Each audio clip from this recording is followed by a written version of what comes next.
Debí decir no, pero no pude. No en ese momento. Me llamo Celestina, tengo 43 años. Vivo en Almería, en un edificio con paredes delgadas. Mi marido y yo tenemos un piso en el tercer piso. Uno común con azulejos, una cocina antigua. Mi esposo se llama Ezequiel, tiene 55. Trabaja como técnico, repara electricidad, electrodomésticos, a veces incluso muebles. Hay dinero, pero no hay tiempo. Cada mañana sale muy temprano. Hoy a las 4:45 yo no dormía. Escuché cómo cerraba la puerta, cómo buscaba algo durante mucho tiempo en los bolsillos de su chaqueta. Luego silencio, y ya se puede levantar. Preparé café, tomé una tostada, ni siquiera me senté. Simplemente me quedé de pie junto a la ventana, mirando cómo dos mujeres paseaban a sus perros en el patio. Todo como siempre. Ezequiel y yo casi no hablamos. No por enojo. Simplemente nos surgen temas. Al principio fue raro. Luego se volvió normal. No tenemos hijos, no tenemos planes. Solo lo cotidiano. Él tiene un hijo de su primer matrimonio, Noah. Tiene 24 años.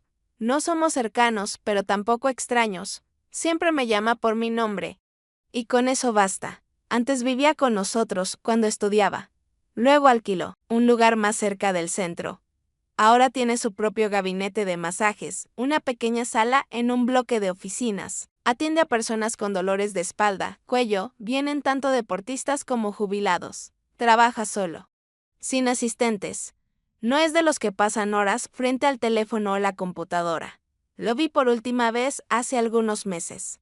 Entró 5 minutos por unas herramientas de su padre. Dijo hola, comió una tostada y se fue. Por eso, cuando hoy, alrededor de las 8 de la mañana, alguien tocó el timbre, no esperaba ver justamente a él. Estaba con pantalones deportivos, una sudadera con cremallera y una bolsa al hombro. Hola, dijo. ¿Molesto? No respondí. Solo pasaba por aquí, pensé en pasar. ¿Está papá en casa? No, salió antes de las 5. Ah, bueno, no importa. Igual no venía por nada en particular. Solo para visitarla sentí y me hice a un lado para que pudiera entrar. Caminó por el pasillo, dejó su bolsa contra la pared como solía hacerlo antes. Se sentó en la cocina. Le serví café. Lo aceptó sin comentar. ¿Y el trabajo? Le pregunté. Bien. Ayer le acomodé los discos a un abuelo. Casi se queda dormido en la camilla. Sonreí. ¿Y tú? Preguntó. Lo de siempre. Casa, compras, la misma serie.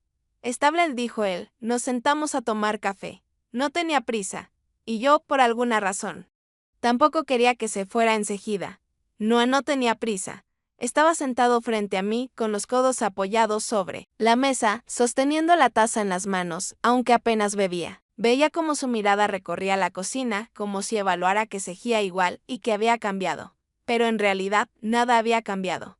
Todo seguía en su sitio, el viejo vaso con bolsitas de té, los bordes despegados de la mesa de cocina, el soporte para cosas calientes que compré antes de casarnos. Me preguntó si tenía algún plan para el día. Le dije que no. Podría haber mentido, decir que tenía cosas que hacer. Pero no vi el sentido. Últimamente, mis días no tenían planes, solo detalles que no requerían mi presencia. Estoy pasando por un momento difícil, dijo de repente, sin dramatismo, casi como al pasar. No es por el trabajo, es la cabeza. Es difícil de explicar, sentí. No porque lo entendiera, sino para dejarle espacio si quería seguir hablando. Me di cuenta de que empezó a mover un poco los dedos, eso lo hacía desde niño. Veces me parece que todo va bien y de repente algo se desconecta y me quedo como colgado. Hablaba despacio, sin evitar la mirada, pero sin presionar. ¿Nunca te ha pasado algo así?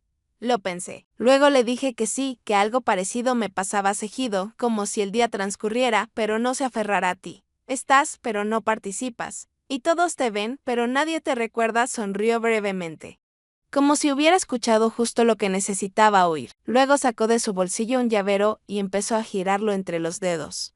Lo reconocí en un regalo de Ezequiel de hace unos 5 años. Hoy solo tengo una sesión a las 6 de la tarde, dijo. El resto del día no quería estar. Solo no sabía dónde más ir. Sonaba simple. No como lástima, ni como alguien que quiere imponerse. Sentí que no venía con un problema, sino con el deseo de no encerrarse en él. Y por alguna razón, me eligió a mí. Está bien, le dije. Puedes quedarte un rato, si quieres. No respondió de inmediato. Solo dio otro sorbo de café. Dejó la taza sobre la mesa y miró por la ventana. Luego asintió despacio. Aquí hay tranquilidad, dijo. Su me había olvidado. No comenté nada. No quería estropear algo que era, simplemente normal, nada especial. Pero después de los últimos meses, incluso lo normal, con alguien al lado, ya se sentía como algo nuevo. Me levanté, tomé su taza y la dejé en el fregadero. Él seguía sentado. No dijo nada. No me siguió con la mirada. Pero la atmósfera en la cocina había cambiado como si algo ligero, casi imperceptible, dejara de ser parte del fondo habitual. Sabía que no había venido simplemente porque sí. Pero no pregunté. Y él no explicó, no me di cuenta de cuánto tiempo habíamos pasado sentados en la cocina. El reloj de la pared iba 10 minutos atrasado y el teléfono estaba en algún lugar de la habitación, en silencio. No hablamos mucho y no fue incómodo, al contrario. El silencio no pesaba. Él seguía ahí presente, pero sin invadir mi espacio, sin exigir atención, sin llenar el aire con conversaciones que no significan nada. Simplemente salió al pasillo, se estiró, se detuvo junto al perchero, pero no tomó su bolso. Pensé que se iría, pero solo me miró como si intentara sopesar algo. Decidir algo en su mente. ¿Papá siempre fue así?, preguntó. De repente, no con reproche, sino con una mezcla de sorpresa y tristeza. No respondí enseguida. Ese tipo de preguntas no se hacen porque sí. Pero sabía que se refería a esa distancia, esa sequedad. Esa presencia automática sin verdadera conexión. No es que se haya vuelto así, respondí por fin. Siempre fue más o menos así. Solo que antes yo aún quería no creerlo. Él asintió. No discutió. No negó nada. Solo parecía estar comprobando sus propias sospechas. Luego volvió a sentarse en la silla del pasillo. Se apoyó con los hombros en la pared y miró al suelo. Él nunca me habló de ti, dijo. Nunca. Ni bien ni mal. Como si no existieras. Pero yo te veía con él. Y, la verdad, me dabas un poco de pena, no me dolió. No sonó como un insulto, sino como algo sincero. Y fue extraño. Pero por primera vez en mucho tiempo no me sentí protegida por mi habitual indiferencia. Al contrario, fue como si alguien hubiera tocado, sin querer, algo de lo que yo misma había dejado de pensar hace ya mucho. ¿Y de ti no te daba pena?, pregunté. Sonrió un poco, pero sin ligereza. Sí, respondió. Pero en ese entonces era demasiado chico para darme cuenta. Noah se levantó, pasó junto a mí hacia el salón. Se detuvo frente a la estantería con libros. Empezó a mirar los lomos lentamente, con atención, como si tratara de recordar o reconocer algo. ¿Todos estos libros son tuyos?, preguntó sin darse la vuelta. La mitad. Los otros son de su exesposa. No los toqué. Sacó uno de la estantería, lo abrió al azar. Hojeó unas páginas y lo devolvió a su sitio. Luego, se volvió hacia mí. Todo esto me resulta muy familiar, pero a la vez no es mío. No supe qué decir, así que solo me encogí de hombros. Creo que me voy. Aún tengo un par de cosas que hacer, añadió. Lo acompañé hasta la puerta. Se puso la chaqueta, tomó su bolso. Ya en el descansillo, se giró. Si no te molesta. Podría pasar de nuevo algún día. Sin razón, asentí. No le ofrecí café. Para otra ocasión, no dije ven cuando quieras, solo lo miré y no puse objeciones. La puerta se cerró. Pero los pensamientos que quedaron después de su visita no se disiparon, y, por alguna razón, no se iban. No volvió a aparecer unos días después. No fue al día siguiente, ni mandó un mensaje típico como que ya estaba abajo. Solo escribió de forma breve y tranquila que tendría unas horas libres entre clientes y que, si yo estaba en casa, podía pasar por un café. Leí ese mensaje al mediodía. Tardé unos minutos en responder y escribí que podía pasar. Que estaría en casa hasta las 6. No lo pensé mucho. No fue una decisión ni una expectativa. Solo fue una respuesta a algo simple. Cuando llegó, todo parecía igual que la última vez. Llevaba lo mismo de siempre. El bolso, una chaqueta ligera. Esa mirada suya tranquila. Nos sentamos en la cocina y hablamos de cosas pequeñas. Lo que pasa entre lo importante y lo que no lo es. En un momento de la charla, mientras tomábamos café y yo comentaba algo sobre cómo crujen las ventanas viejas, él habló con cuidado. Dijo que estaba aprendiendo un enfoque nuevo para trabajar con el cuerpo. No era solo masaje, sino una forma de notar cómo reacciona el cuerpo al contacto, al movimiento, a la respiración. Lo escuché sin emoción ni molestia. No se trataba de mí. Luego, algo dudoso, dijo que necesitaba práctica, que buscaba una espalda cansada pero sin lesiones, que, si no me molestaba, podría probar conmigo. No lo vi como una insinuación, tampoco como una invitación extraña. No respondí enseguida. Pensé, en realidad, últimamente me dolía la espalda, por estar sentada tanto tiempo, por el colchón viejo, por limpiar inclinada. Y no era un tema de confianza, eso ya estaba. Más bien, no vi nada raro en que alguien que estudia terapia corporal quiera practicar con alguien cercano. Le dije que sí, que últimamente me dolía entre los omóplatos. Sobre todo después de limpiar. Que si realmente sabía lo que hacía, podía revisar. Pero que no quería nada raro ni complicado. Él asintió. Dijo que todo estaría bien. Que sería algo corto y relajante, media hora como máximo. Que si algo me incomodaba, se lo dijera al momento. Revisé mentalmente los motivos. Para decir que no, no encontré ninguno fuerte. Le dije que bien, pero que no lo haríamos en la cocina, que podíamos ir al salón. Él respondió que perfecto. Extendimos una manta en el suelo del salón. Era una manta común, algo vieja, con una mancha de café. En una esquina. Me senté al lado, me acomodé el pelo, tratando de no parecer tensa, aunque lo estaba. No por miedo, sino por la sensación poco habitual de confiar el cuerpo, sin un entorno médico, sin batas ni términos técnicos. No actuó con calma. Abrió el bolso, sacó sus cosas. Y esperó. No empezó de inmediato. Me miró en silencio, como dándome espacio para cambiar de idea. Yo intentaba relajarme, no era fácil. El cuerpo tardaba en soltar el control, él trabajaba con cuidado. Fue preciso, pero no frío. No buscaba crear ambiente ni provocar emociones. No hablaba de más. Solo hacía lo que tenía que hacer. Y eso, justamente, ayudaba. No esperaba resultados. Pero después de unos pocos movimientos, sentí cómo se iba esa presión muda que cargaba entre los omóplatos. La había justificado con el colchón, con el estilo de vida, con la edad, pero en realidad era otra cosa. Era todo lo que no decía, lo que aguantaba, lo que retenía. No hablaba, no hacía preguntas, no forzaba conversación. Y fue ese silencio, atento al que generó un espacio diferente. Ahí no era una paciente ni una persona frágil. Solo era yo, tirada en el suelo de mi casa, dejando que unas manos ajenas ayudaran a liberar algo. Y por un momento, sin sentir que debía demostrar fuerza o autocontrol, no se trataba de algo romántico, era otra clase de comprensión, una que no requería palabras. Cuando terminó, sentí un leve mareo, no por dolor, sino porque de pronto había soltado más de lo que esperaba. Me senté con calma en el suelo, y lo primero que noté fue lo diferente, que era mi forma de respirar. No se aprovechó del momento. Solo se levantó, guardó sus cosas y no me miró hasta que le dije que gracias, que realmente me sentía mejor. Él respondió que le alegraba haber podido ayudar, no hubo gestos exagerados. Y justamente eso hizo que todo se sintiera más auténtico. Cuando él terminó de guardar todo, yo seguía sentada, envuelta en una toalla, con los codos sobre las rodillas, no porque me sintiera mal, sino porque mi cuerpo seguía en otro ritmo, más lento, más profundo. No se fue enseguida, pero tampoco se quedaba por obligación. Solo seguía ahí, en un salón que ahora era algo más que un lugar. Entre nosotros no se dijo nada sobre lo que acababa de pasar, pero ambos sabíamos que no había sido solo práctica. En un momento levanté la cabeza y nuestras miradas se cruzaron. No hubo gestos evidentes. No se acercó demasiado. No hizo nada fuera de lugar. Pero su mirada ya no era la misma. No evitaba, nada, no jugaba a mantener distancia. Era clara y firme. Por primera vez sentí que realmente me veía. No como alguien a quien cuidar, no como parte del pasado de su padre, sino como una mujer real.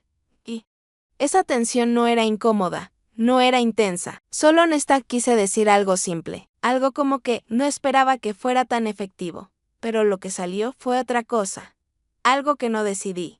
Algo que dije sin pensarlo mucho. Esto no debía haber pasado. Lo dije sin reproche, sin ganas de cortar nada. Más bien como quien reconoce algo que ya está ahí, como quien dice algo que los dos comprenden. Aunque no sepan cómo seguir, él no dijo nada, no apartó la mirada, no intentó cambiar de tema ni hacer una broma. Solo me miró con calma, como aceptando todo tal como era, no como un error, solo como un hecho. No sentí vergüenza, no busqué explicaciones, no bajé la vista, y en ese silencio compartido no había romanticismo ni drama. Solo dos personas adultas que cruzaron un límite, sin romper nada, pero abriendo algo nuevo, para lo que quizás aún no estaban preparados. No volvimos a hablar del masaje ni de forma directa, ni mediante insinuaciones, ni con preguntas disfrazadas de bromas. Cada uno de nosotros fingió que había sido solo una sesión, limitada en tiempo y en sentido, sin consecuencias posteriores, pero cada vez que regresaba mentalmente a ese momento, a antes de que él comenzara, a cómo me miró después, entendía que ya no se podía reducir a un simple favor o práctica. Esas noches después de su visita no eran, en apariencia, peores que las demás. Me levantaba por la mañana, preparaba café, fregaba el suelo, colgaba la ropa, leía las noticias en el móvil, preparaba la cena. Pero dentro de mí, algo había cambiado tan visiblemente que yo misma me asustaba de mis propias reacciones.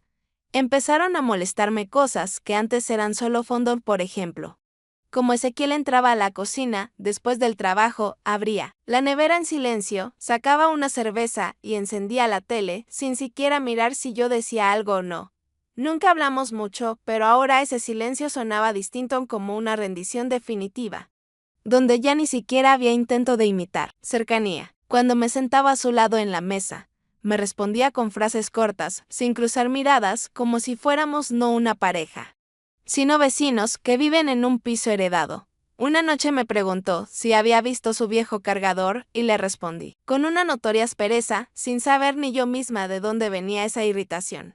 Solo se encogió de hombros, tomó su cuenco con comida y se fue al dormitorio. Después de él quedó el olor de la cena y el silencio, en el que de pronto me di cuenta de en los últimos días interactué más con Noah que con mi propio marido. Sabía que lo más correcto sería tomar distancia, no pensar, no comparar, no inventarme que entre Noah y yo había algo. Pero incluso cuando trataba conscientemente de apartar todas las imágenes que surgían en mi mente, mi cuerpo reaccionaba por su cuenta. Recordaba cómo era sentir la tensión de alguien cuando lavaba la taza de la que él había bebido, la sostenía más tiempo del necesario.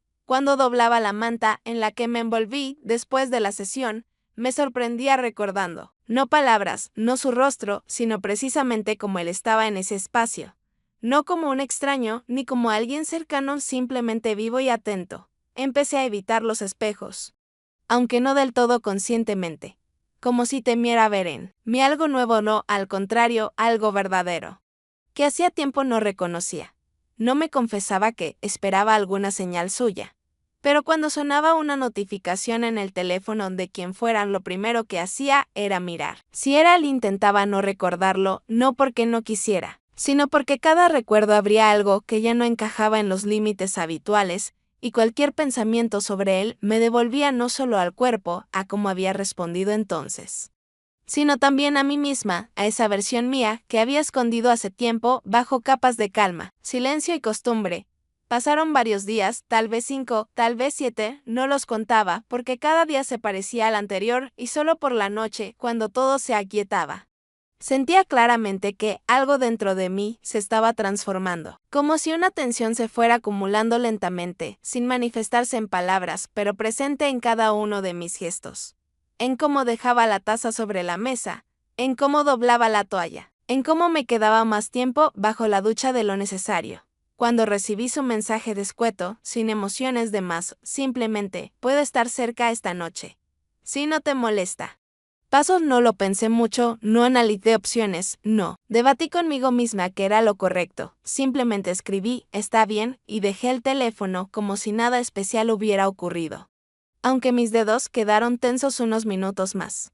Él llegó sin titubeos, sin explicaciones, sin buscar excusas ni aparentar que se trataba solo de una charla o un café. En sus gestos no había ansiedad ni presión, había claridad, contención y una resolución extrañamente tranquila que sentí apenas cruzó el umbral, sin quitarse los zapatos de inmediato.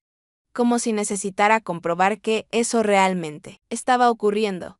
Nos sentamos en la cocina, pero esta vez no hablamos mucho, sin los típicos intercambios preliminares, sin noticias neutrales. Me miró, un poco distinto que antes, como si ya no buscara permiso, solo confirmación, y cuando no aparté la mirada, no fruncí los labios, no crucé los brazos. Entendió que no habría resistencia. Si vuelvo a querer hacerte un masaje, dijo, en voz baja, sin desafío, ¿me detendrás? No respondí, porque cualquier palabra habría parecido una excusa o una mentira. Así que, simplemente dejé un silencio que duró lo justo para que él supiera, no diría no. Nos adentramos en esa terapia, sin hablar del cuerpo ni de los músculos, sin crear excusas externas. Todo lo que pasó entre nosotros fue una decisión consciente de dos adultos que dejaron de fingir que no deseaban nada. Y dejaron de ocultar que ya habían ido más allá de lo que su posición oficial permitía. Esta vez fue distinto, pero no por algo que se dijera o hiciera, sino por la manera en que compartimos el momento. No hubo necesidad de hablar ni de explicar lo que cada uno sentía. En su presencia había una quietud que no pesaba, una cercanía que no invadía, pero que sí sostenía. No fue un instante marcado por gestos, sino por una presencia tranquila. Él permaneció a mi lado.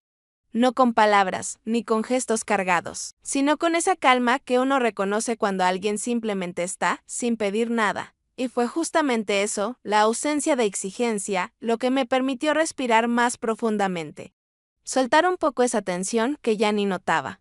No era un momento de intimidad, sino algo más silencioso y quizás más raro, sentir que alguien te ve con atención, sin necesidad de juzgar ni de comprender todo. Que te ve como estás, sin adornos, sin roles, sin máscaras. Yo no buscaba entender lo que estaba pasando. Solo sabía que no era una escena más del día, sino algo que, por dentro, marcaba una diferencia. No hablamos mucho. Y no hizo falta, porque a veces lo más importante no necesita forma, solo presencia. Y esa presencia humana, contenida, sin ruido, me devolvió una parte de mí que hacía tiempo no encontraba. Cuando finalmente se levantó, no sentí pérdida ni vacío. Al contrario, quedé ahí sentada, con la sensación de haber sido, al menos por un instante, completamente visible. No por lo que represento, ni por lo que hago, sino simplemente por ser. No buscaba palabras para aligerar el peso de lo que acababa de suceder, no me justificaba, no preguntaba qué seguiría, simplemente permanecía en la habitación, llena de lo que acababa de pasar. Cuando todo terminó, no sentí ni triunfo, ni derrota, ni una emoción que pudiera nombrarse con claridad. Era como si algo muy grande, denso e inexpresable hubiera ocurrido, dejando una huella que ya no podría borrarse ni con silencio, ni con ignorancia, ni con intentos de llamarlo accidente o error. Me levanté en silencio, me envolví en una sábana, y ni siquiera ese gesto parecía una forma de protegerme o de distanciarme. Era otra cosa, en una decisión intuitiva, lenta, interiormente serena de cerrar ese momento, sin romperlo, sin despreciarlo, sin dramatizarlo, simplemente soltarlo. Él también guardaba silencio, y ese silencio no era culpable ni cómodo, era denso, complejo, lleno de todas las palabras que no dijimos y que, tal vez, nunca diríamos, porque hay cosas que no soportan ser puestas en voz alta, que solo viven en las miradas, en los gestos, en las pausas entre movimientos. Y por eso no quería arruinarlo con ninguna frase cotidiana. Pero cuando dio un paso hacia mí, no de forma agresiva ni suplicante, sino como alguien que quiere decir algo, dejar algo claro, levanté la mano y, sin mirarlo, dije, no, esto es el final. No añadí nada, no expliqué, no me justifiqué. Ese no, no era una protesta, no sonaba ni a rabia ni a frialdad. Sonaba como una aceptación de que hay límites que ya se han cruzado, y justamente por eso, volver atrás es inútil, quedarse dentro es peligroso, y continuarlo aún peor. Él no discutió. No intentó cambiar mi decisión, no hizo una sola pregunta, y eso lo hizo aún más difícil, porque a veces es más fácil decir no cuando te insisten, cuando te convencen, cuando puedes sentirte fuerte, defendiendo el límite. Pero es mucho más difícil cuando tú misma marcas ese límite, entras en él y luego sales por decisión propia. Fui al baño, cerré la puerta porque necesitaba recomponerme, fijarme en ese nuevo estado. Mirarme al espejo y ver un rostro que ya sabía lo que había hecho y no se arrepentía, aunque tampoco podía decir que se sentía más liviano. Estuve un rato frente al espejo, envuelta en la toalla, mirando fijamente. Y por primera vez en años no buscaba en mis signos de belleza, ni de cansancio. Miraba a los ojos, que ya no ocultaban nada, y la boca, que callaba no por miedo, sino porque ya lo había dicho todo. Cuando salí del baño, él ya no estaba, y eso era lo esperado. No dejó una nota, no mandó un mensaje, no dejó ningún rastro material. Excepto el estado en el que yo quedé, como si el aire en la habitación se hubiera vuelto más denso que antes de su llegada. Sabía que eso no desaparecería, que incluso si no volvíamos a hablar nunca más, ni una palabra, ni un gesto, ni una insinuación, eso se quedaría dentro de mí, no como un recuerdo de traición, no como un error, no como una bella historia, sino como algo vivo, doloroso, complejo, que deja marca igual que una cicatriz de invisible cuando estás vestida, pero que reaparece en cuanto alguien la toca. No volvimos a hablar ni a escribirnos, no porque ya no quedara nada entre nosotros, sino porque cada palabra dicha después de lo que ocurrió solo podría destruir ese frágil y silencioso acuerdo al que habíamos llegado sin negociaciones. Los dos entendimos que cualquier intento de ponerle un nombre a esta historia la haría menos real, menos verdadera, menos nuestra. No esperaba de él explicaciones, ni justificaciones, ni repeticiones. Porque sabía que nada de lo que dijera cambiaría lo esencial. Cruzamos un punto desde el cual ya no se puede fingir que no ha pasado nada, pero al mismo tiempo tampoco se puede seguir como si aquello fuera el comienzo de algo con futuro. Me despertaba cada día en el mismo piso, con el mismo hombre que aún no notaba nada nuevo en mí. Y cada mañana aprendía de nuevo a guardar silencio sobre mí misma, recogiendo a pedazos a la mujer que prepara café en la cocina y a la mujer que, en algún rincón de la memoria, todavía está tendida sobre una manta en el salón, sabiendo que alguien, por fin, la vio como era antes de todos esos años de silencio, estabilidad y contención. Empecé a reaccionar distinto ante las cosas cotidianas. En el supermercado me detenía más tiempo observando las manos de los hombres que tomaban pan de los estantes. En el autobús me sorprendía evaluando no la ropa, sino los hombros, la postura, los movimientos. No buscaba no en los rostros, pero recordaba su calma, su precisión.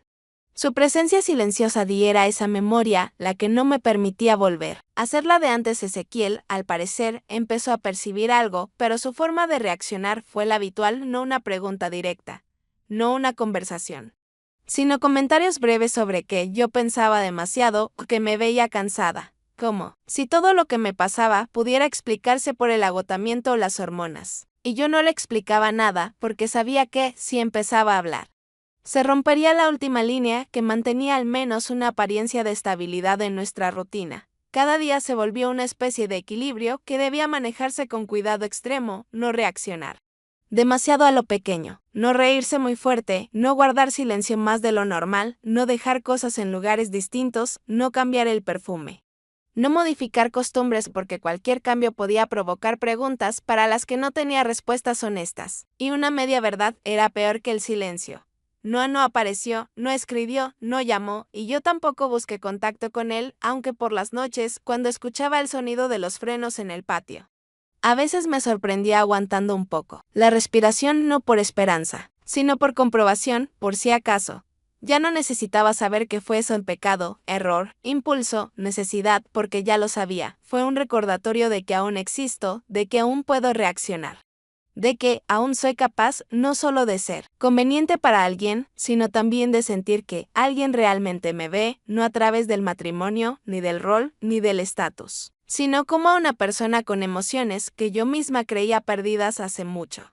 Y aunque ahora todo parecía estar en su sitio, yo ya no era la misma mujer de antes, no había cambiado por fuera. No había transformado mi vida, no había dejado a mi marido, no había roto mis rutinas, pero algo dentro de mí volvió a la superficie, y ese leve desplazamiento ya no me permitía vivir como si nada hubiera cambiado. Ya no sé qué pasará después, tal vez nada. Tal vez todo, pero sé con certeza, en un pequeño gabinete, con una camilla de masajes y una pared sin cuadros. Recordé lo que es estar viva, y eso ahora se ha convertido en mi verdad más profunda, una de la que ya no podré deshacerme.